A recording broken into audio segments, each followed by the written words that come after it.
이번 시간에는 우리 조선의 왕 세조 이야기를 하려고 합니다. 세조하면 뭐가 떠오르죠? 아무래도 이 어린 조카인 단종을 결국 쫓아내고 자신이 왕이 된 또 비정한 군주 이미지.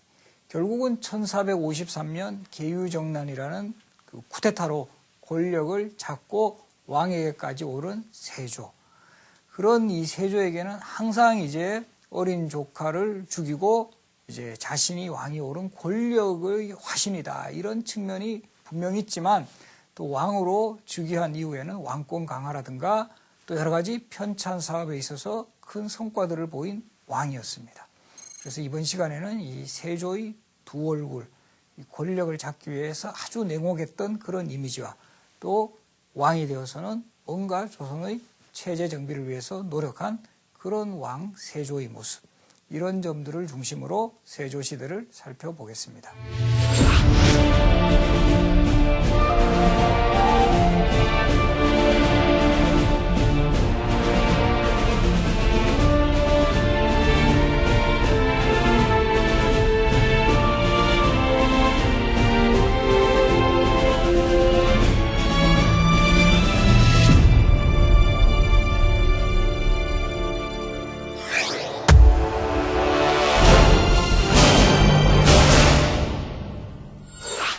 세조하면은 항상 빠질 수 없는 인물이 바로 어린 조카 단종입니다. 그리고 결국 세조에 의한 희생양이 되었다고도 할 수 있죠. 그럼 이런 그 구조가 생겨나게 된 원인부터 한번 살펴보겠습니다.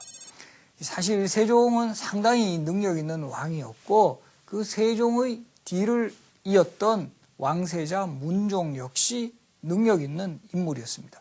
그래서 아버지 세종이 돌아가신 이후에 왕위를 계승한 후에도 세종대의 업적을 그대로 이어서 문종 역시 나름대로 이런 정치적 영향을 펼칠 수 있는 그런 능력은 분명히 갖추고 있었습니다. 그러나 안타까웠던 것은 문종은 젊은 시절부터 조금 병치레가 잦았고 그 병약했던 이유로 일찍 승하를 하게 됩니다. 그리고 그 문종의 뒤를 이어서는 바로 이 어린 아들 단종이 12살의 나이로 왕위에 오릅니다.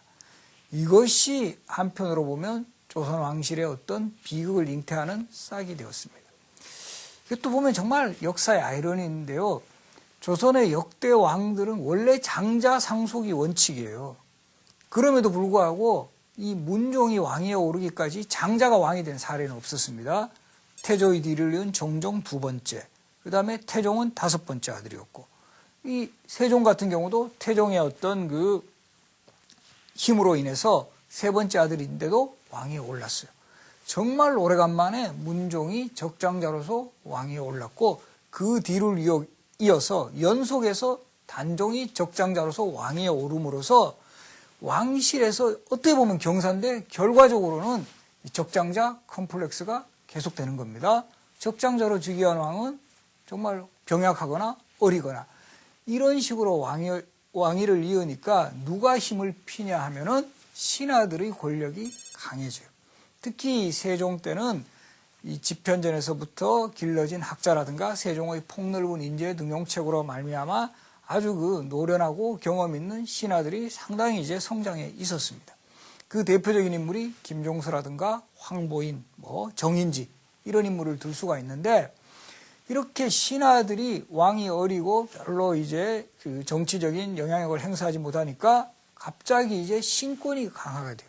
이것은 마치 조선 전기에 정도전과 같은 인물이 등장해서 신하들의 권력을 최대한 강화시키는 조선의 정치 모델을 삼은 것과 아주 유사한 그런 점입니다. 그리고 결정적으로는 이 문종이 승하하기 직전에, 돌아가시기 직전에 신하들을 불러요. 특히 김종서라든가 황보인과 같은 신하들을 불러가지고 어린 단종이 너무나 걱정이 되는 거예요. 어린 단종이 너무나 걱정이 되어가지고 이 당신같이 경험 많은 신하들이 우리 단종을 정말 잘 보필해 주시오라는 유언을 남겨요. 그래서 이런 사람들이 왕의 유언을 받은 대신이라 해서 고명 대신이라고 부르는데 오히려 문종의 이런 유언이 이들을 힘을 더 강화시켜줘. 우리가 정말 이제 이 왕을 대신해서 확실하게 정치를 할 수 있는 그런 힘을 갖추어줬다. 이렇게 판단을 해서 김종서나 황보인 등은 정말 거의 왕보다는 신하들의 권력을 훨씬 강하게 행사를 하면서 대표적으로는 황표정사라고 해서 예나 지금이나 정치에 있어서는 인사권이 가장 중요해요. 관리들의 인사를 누가 담당하느냐. 그래서 이 황표정사라는 것은 원래 관리를 임명할 때는 보통 3망을 해요. 3망. 3명의 명단을 올리거든요. 올리면 그중에서 최종적으로 한 명에게 동그라미를 쳐서 낙점을 하는데 소위 이때 황표정사라는 것은 미리 김종서나 황보인과 같은 신하들이 관리들의 자기들이 선호하는 인물에게 노란색으로 표시를 해요. 그래서 노란색의 표시다 해서 황표라고 하는데 노란색으로 표시를 하면 왕이 또 보고 그냥 그대로 하니까 실질적인 인사권은 왕에게서 나오는 게 아니라 신하에게서 나오는 거죠. 이런 것을 위시해서 김종서와 황보인의 권력이 지나치게 비대해지자 이것을 가장 이제 불만스러운 눈으로 바라보던 인물이 있었습니다. 이분 누구냐면 바로 수양대군입니다. 나중에 세조로 대조구죠. 수양대군은 문종의 동생, 그러니까 세종대왕의 두 번째 아들이었습니다. 그 세종대왕에게는 그 많은 아들이 있었는데 이 아들들이 나중에는 한편으로는 수양대군의 편에 서기도 하고 금성대군과 같이 일부는 또 수양대군의 반대편에 서게 하는 형제 간의 또 다른 분열이 일어나게 되는 그런 그 상황을 맞이합니다. 그래서 첫 번째가 문종, 세종의 두 번째가 수양대군, 세 번째 아들이 안평대군이에요. 여러분들 안평대군은 뭘로 유명하죠? 우리가 그 안견이 그린 그림 중에 목류도원도라는 그림이 있는데 바로 그 목류도원도라는 그림의 배경에 안평대군이 안견에게 꿈 이야기를 들려주고 그것을 그린 그림이 바로 목류도원도입니다. 그 세 번째 아들 안평대군은 김종서하고 황보인하고 아주 친밀한 교분을 형성을 해요. 이런 상황에서 수양대군은 조선이란 나라가 어떤 나라인데 왕실이 중심이 되어서 결국 운영해 나가야 하는 나라인데 저렇게 신하들이 설쳐서는 절대 안 된다라는 이런 확신을 가지고 있었어요. 누구하고 닮았죠? 바로 조선 초기에 태종하고 매우 닮아 있습니다. 태종이 정도전과 같은 신하가 소위 설치는 상황을 결국 그거는 눈뜨고 볼 수 없다 해서 왕자의 난을 일으키는 모습하고 비슷해요. 그래서 어린 단종을 끼고 그 신하들의 신권이 지극히 비대하는 상황을 이것을 완전히 차단해야 되겠다는 결심을 세우고 수양대군은 서서히 자기의 희화의 신복을 모으기 시작을 합니다.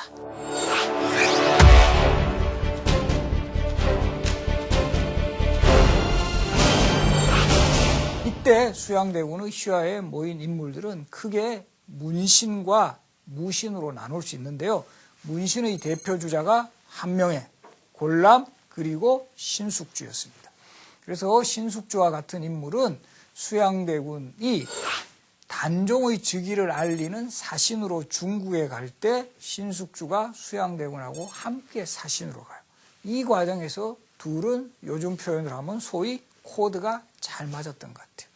그래서 집현전 학자들 중 대부분이 수양대군에게 나중에 반기를 드는데요. 예를 들어서 성산문이라든가 박팽년이라든가 이런 사람들이 반기를 드는 데 비해서 수양대군의 편에서 신숙주는 계속 함께 그 노선을 걸어가는 그런 인물이 됩니다.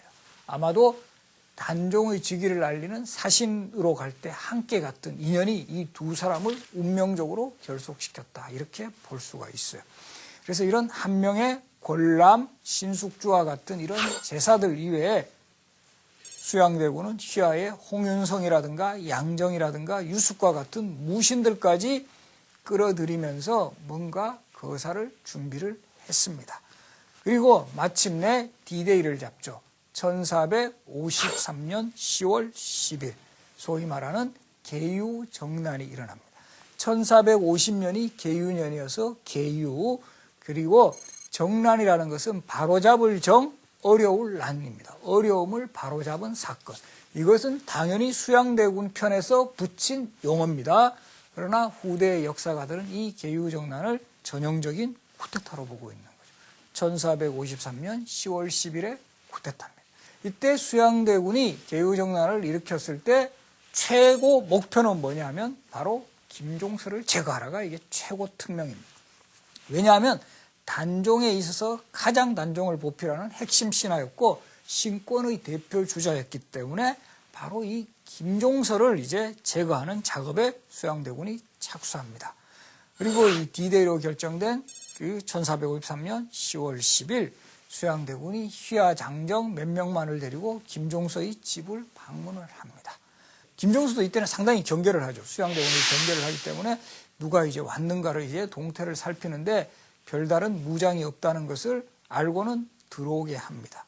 그리고 그날 수양대군이 뭔가 이제 문서 같은 거를 보였으면 이것 조금 읽어보시겠습니까? 근데 그날이 날씨가 되게 어두웠다고 해요. 어스름 달빛에 김종서가 고개를 숙이는 순간 매복했던 수양대군의 신복들이 김종서를 절퇴로 내려쳤고 그 상황을 목격했던 아들 김승주가 급히 달려와서 이 아버지를 막아보려고 했지만 결국은 김종서와 함께 죽음을 당합니다. 그래서 여기까지가 소위 말하는 이 김종서가 정말 이 수양대군에 의해 죽음을 당하는 바로 그 장면입니다. 역시 그 최근에 그 공주의 남자라는 이런 드라마에서는 바로 이 김종서의 아들하고 수양대군의 딸하고의 사랑을 이제 드라마로 함으로써 소위 뭐 조선시대판 로미오와 줄리엣이다 이런 이야기를 했는데 이것은 정사에 기록되어 있는 사실이라기보다는 야사의 그런 내용이 몇 줄 나옵니다. 그것을 바탕으로 한 드라마라는 거. 그래서 그런 그 당시에도 보면 이런 극적인 사랑과 뭐 아픔 같은 거 이런 것이 일반 사람들에게는 회자되었던 것은 분명한 것 같습니다. 이렇게 김종서의 제거와 동시에 수양대군은 여기에서 멈추지 않고 그 당시에 그 조정의 대표 관리들을 단종이 부른다라는 그것을 핑계로 해서 궁궐에 불러들이게 해요. 궁궐에 불러들이게 하고 나서는 이미 이 수양대군 쪽에서는 제사 한명회가 중심이 되어서 당시 수양대군 편에 설 사람들하고 제거해야 할 대상들을 미리 명단을 작성했다고 하죠. 이게 뭡니까? 지금 또 그런 이야기 많이 돌아요. 뭐 기업체라든가 이런 데서 뭐 인사철 같은 데 많이 도는 용어 바로 살생부입니다. 살생부. 살생부를 미리 작성하고 있다가 여기에서 자신들하고 협조를 할 사람들은 살려두었지만 반대 세력들은 그대로 제거를 함으로써 완전히 그 쿠데타는 성공을 합니다. 그리고 수양대군이 일약 권력의 최고 정점에 들었습니다. 그런데 여기서 또 한 가지 중요한 사실. 수양대군은 바로 왕이 됩니까? 역시 왕이 되지 않아요. 이거는 마치 위화대군을 성공시킨 태조 이성계가 바로 왕이 되지 않고 왕자의 란을 성공시킨 태종 이방원이 바로 왕이 되지 않고 계속 자신의 이미지 메이킹을 하는 그런 과도기를 거치듯이 수양대군도 명분상으로는 김종서라든가 항보인과 같은 신하들이 너무 설쳐서 내가 이들을 제거한 거지 나는 왕위에 오르는 야심은 없다라는 것을 보여주는 장면이에요. 그래서 나중에 수양대군의 가장 반대 세력이 되는 성산문조차도 개유정난이 일어났을 때는 3등 공신에 임명이 돼요. 성산문 같은 사람도 끌어들이는 거죠. 약간 젊은 엘리트 신하들을 끌어들였다라는 점입니다. 그리고 그러나 결국 수양대군의 그 최종적인 목표는 어디 있었죠? 바로 왕권에 있었습니다. 결과적으로는 권력을 확실히 잡고 어느 정도 과도기를 거친 후에는 단종을 압박을 해서 마침내 상황으로 몰아내고 자신이 세조로 왕위에 오릅니다. 그래서 성산문과 같은 인물은 이때는 수양대군이 왕위로 오르기 전까지만 했을 때는 그래도 수양대군에게 어느 정도 협조를 했지만 본인이 직접 왕이 되는 이런 사실은 완전히 이거는 아니다라고 생각을 합니다. 유교적 가치 기준에 의거할 때 어떻게 조카를 죽이고 이때는 죽이진 않았죠. 조카를 폐위시키고 삼촌이 왕이 될 수 있는 명분이 없다라는 거죠. 이때부터 성산문은 자신의 절친한 친구였던 박평년 등과 더불어 단종복위 운동을 굳히게 됩니다. 그런데요, 여기에서도 재밌는 또 운명적인 상황이 있습니다. 뭐냐 하면 수양대군이 단종에게 옥새를 전달받는 날, 세조에게 옥새를 전달받는 날 성산문이 예방승지라고 해서 당시 요즘으로 치면 청와대 수석쯤 됩니다. 비서 수석쯤 되는데 이 성산문이 수양대군에게 옥새를 전달해주는 이런 위치에 있었다라는 거죠. 이게 참 상황이 묘하죠. 나중에는 철저히 반대하는 그런 인물인데 그 사람에게 옥새를 전달해주는 직책상 그런 위치에 있었기 때문에 성산문이 그 옥새를 전달하고 나서는 자책을 하면서 절친했던 친구였던 박팽령과 더불어 우리 저 경회로 연못에 빠져 죽자고 합니다. 우리 정말 여기서 진짜 이렇게 살아서 뭐하냐. 이렇게 왕을 지키지도 못하고 저렇게 폐륜적인 그 왕을 맞이했는데 이건 정말 있을 수 없는 역사적 상황이다. 우리 함께 경회로 연못에 빠져 죽자고 하다가 그래도 죽는 것보다는 우리가 살아서 복수를 하자라고 하면서 이들이 단종 복위 운동을 굳혀 나가게 되는 것이죠.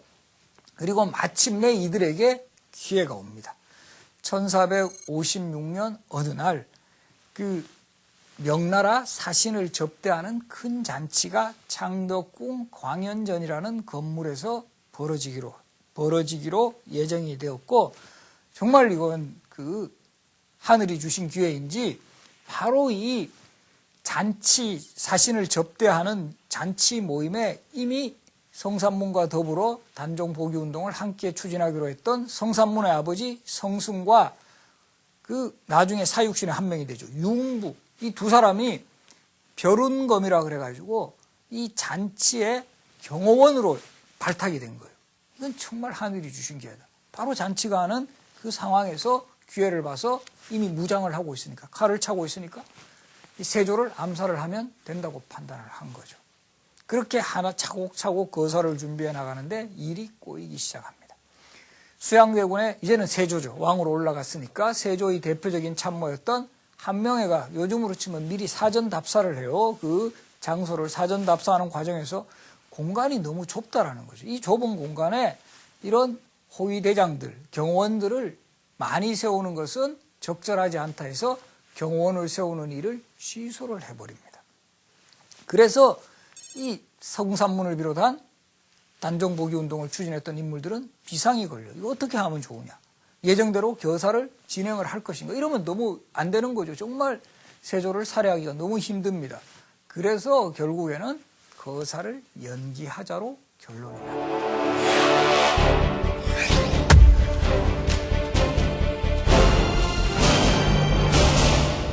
이렇게 하다 보니까 중간에 이탈자가 생겨요.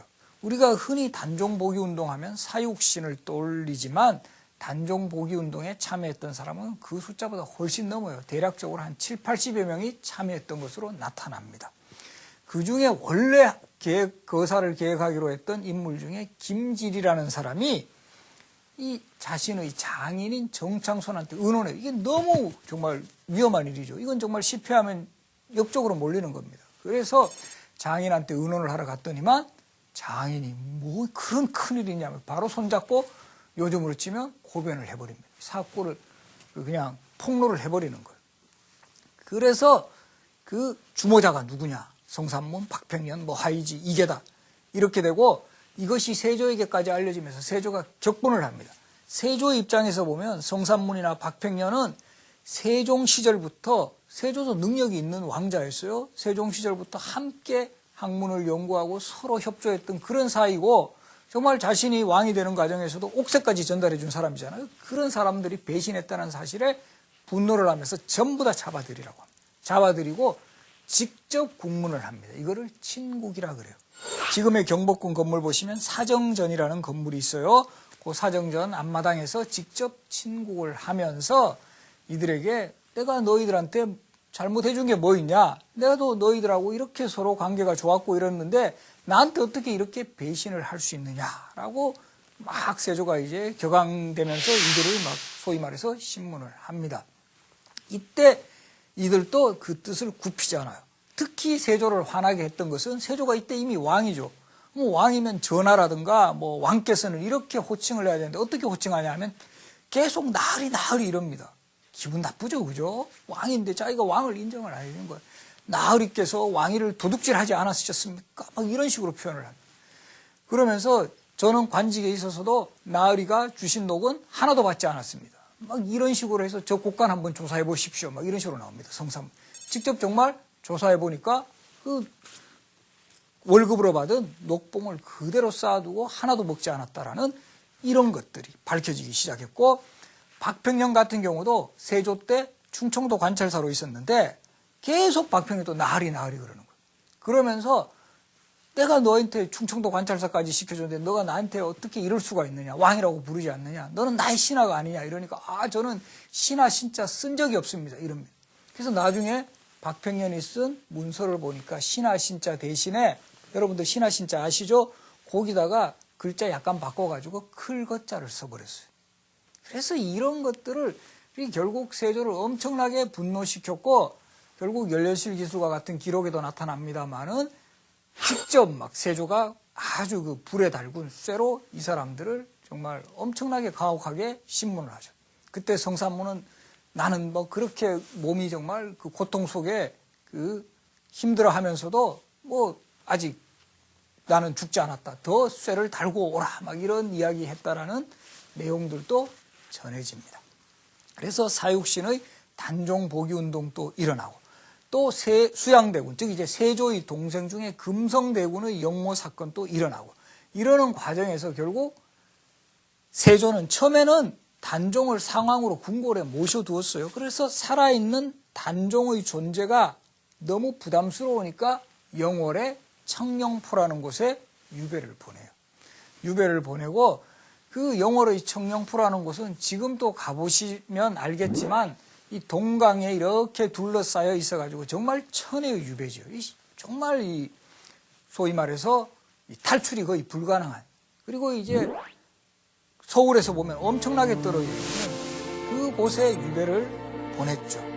그리고는 이렇게 유배를 보냈지만 여전히 살아는 계셨죠. 살아 계신 상황에서 또 금성대군이 또 영주 순흥을 중심으로 또 소위 말해서 단종 복위 운동을 일으키니까 단종이 살아있는 한 자신의 왕권은 너무나 부담이 된다고 판단했던 세조가 마침내 단종에게 처형을 명해요. 그래서 단종실록을 보면은 결국 이제 그 다음에는 그 세조실록이죠. 세조실록의 기록을 보면은 단종이 영월의 청령포의 유배지에서 스스로가 목숨을 끊은 거, 활시위를 당겨가지고 목숨을 끊은 자살한 것으로 나타나지만, 여러 다른 기록들을 보면 특히 대표적으로 의금부도사 왕방현이라는 사람이 직접 쓴 기록에 보면 단종을 자신이 사약을 들고 단종을 찾아볼 수밖에 없었던 그런 운명에 대해서 기록한 내용도 나와요. 천만리 고운길에 머나먼님, 천만리 머나먼 길에 고운님 여의역고로 시작하는 그 왕방현의 시조 등을 볼 때 결국 세조가 단종의 그 죽음을 명했다, 이렇게 보는 것이 타당할 겁니다. 그런 것을 볼 수 있는 또 다른 그 정황은, 단종의 무덤은 그래서 한때는 왕을 역임했던 인물임에도 불구하고 완전히 무덤이 방치되어 있었어요. 그것을 당시 영월의 호장 어몽도라는 사람이 겨우 수습해가지고 조성해준 무덤이 지금의 장릉입니다. 그리고 이 장릉이라는 무덤도 현재는 왕릉의 격을 갖춰서 장릉이라고 부르지만 그 당시에는 노산군 묘라고 했어요. 묘. 왕으로, 결국 세조가 왕으로 오른 이후에 단종을 왕으로 인정을 하지 않았어요. 노산군으로 강등시키고 무덤도 노산군 묘, 그리고 실록도 단종실록이 아니라 노산군 일기로 표현을 했다라는 거죠. 이처럼 단종을 격화시키고 권력을 잡은 세조, 이런 세조가 왕위에 올라서 완전히 우리가 보면 정말 이제 그 비정한 그런 왕이었지만, 나름대로 중앙 집권 강화라든가 또 여러 가지 그 편찬 사업에 그 이룩한 공적 또한 적지가 않습니다.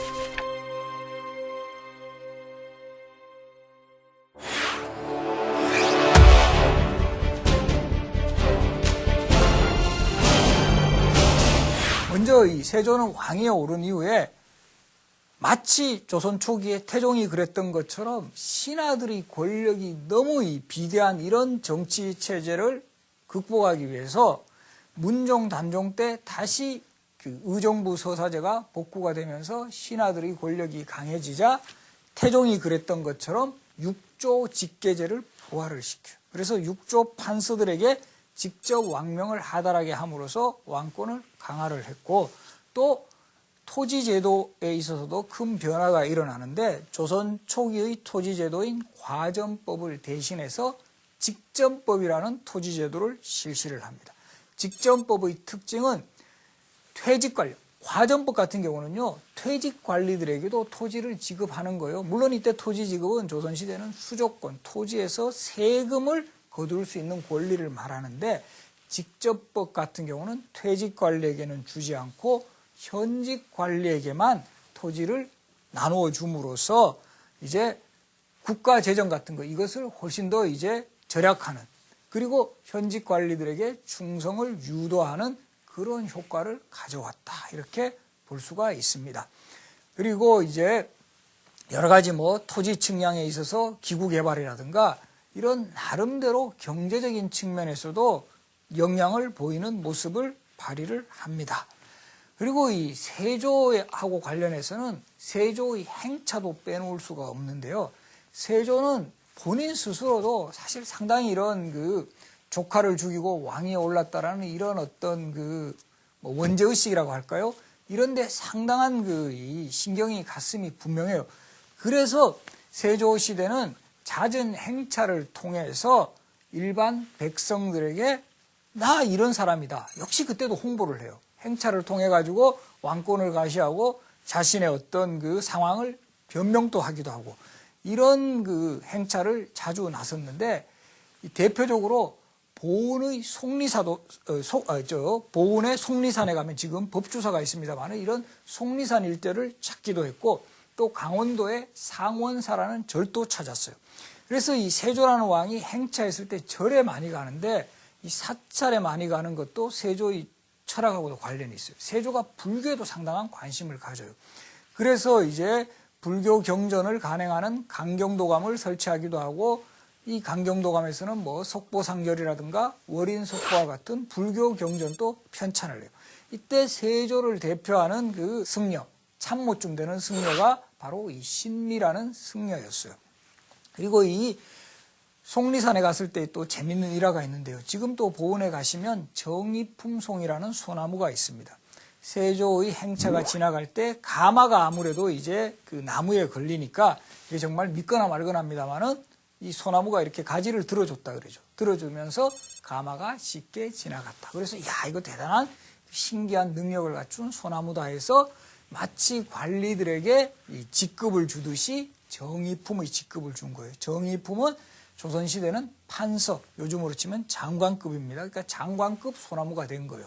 그래서 이런 정의품송 소나무 일화에서도 우리가 세조가 충청도 지역에 행차를 했구나, 이런 걸 볼 수가 있어요.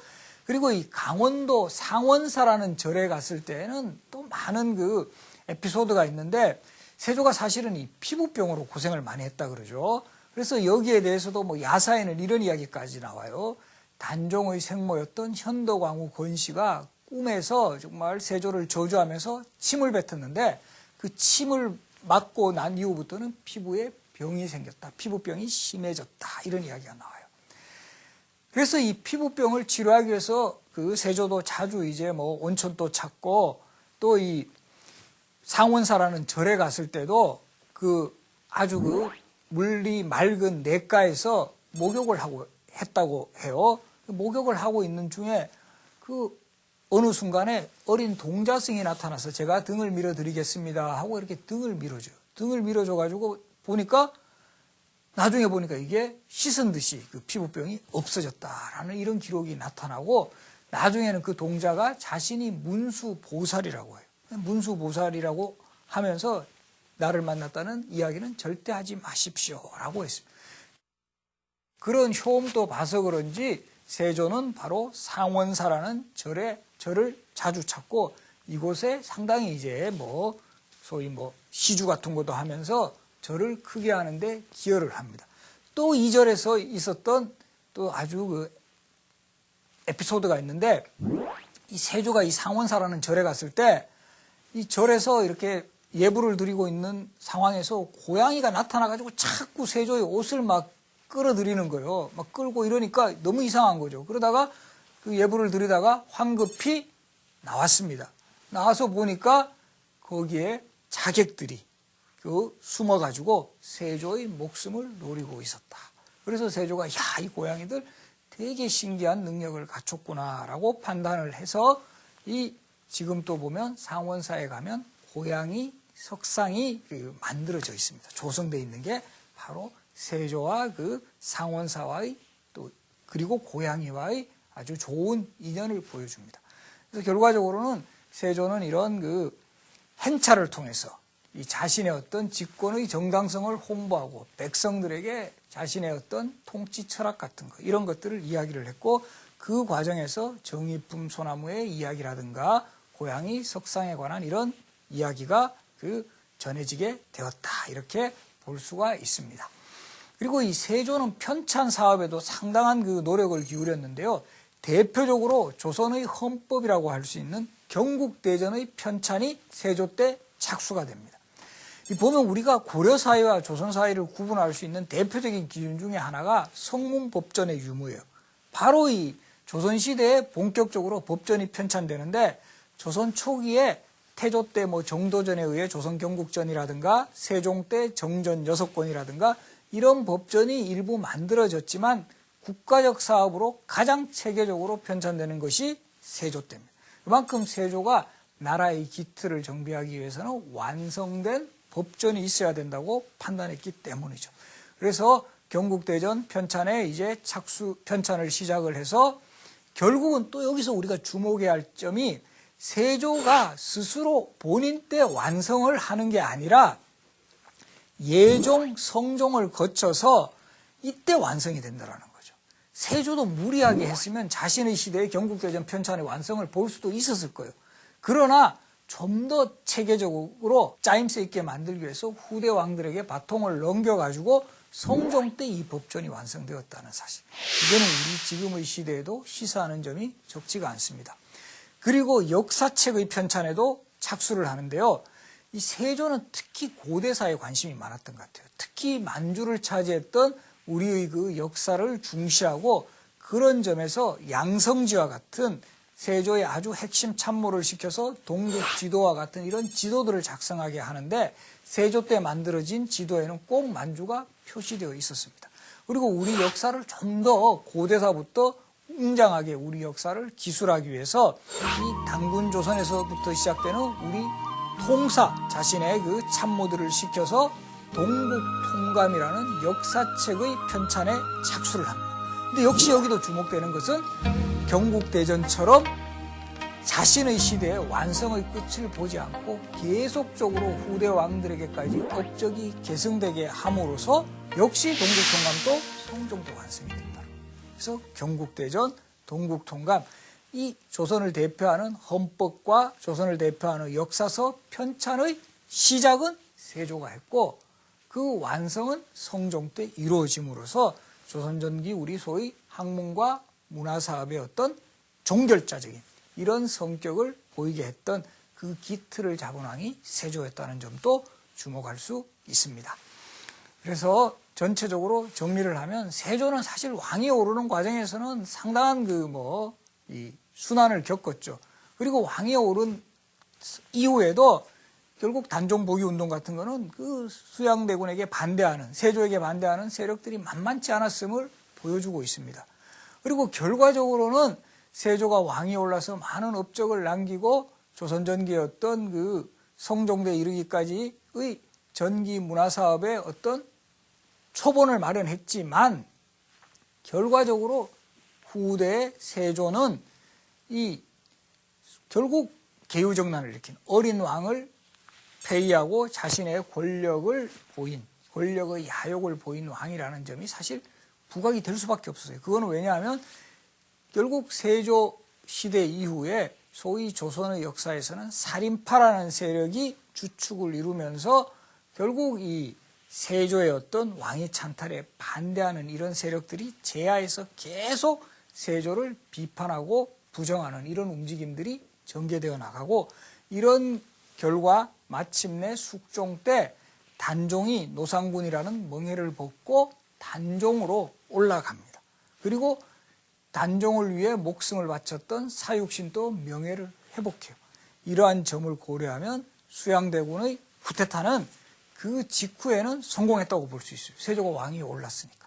그러나 역사적으로 보면 세조의 쿠데타는 실패했다. 그만큼 역사적 평가는 냉엄하다. 이런 것들을 확인시켜 주고 있습니다. 그래서 이번 시간에 여러분들 세조라는 왕을 보면서 정말 우리가 권력이라는 것이 어떤 방식으로 잡아야 되고 어떤 방식으로 추구되어야 하는가, 이런 거에 대해서도 한번 많은 생각을 해보는 계기를 가져보시기 바랍니다.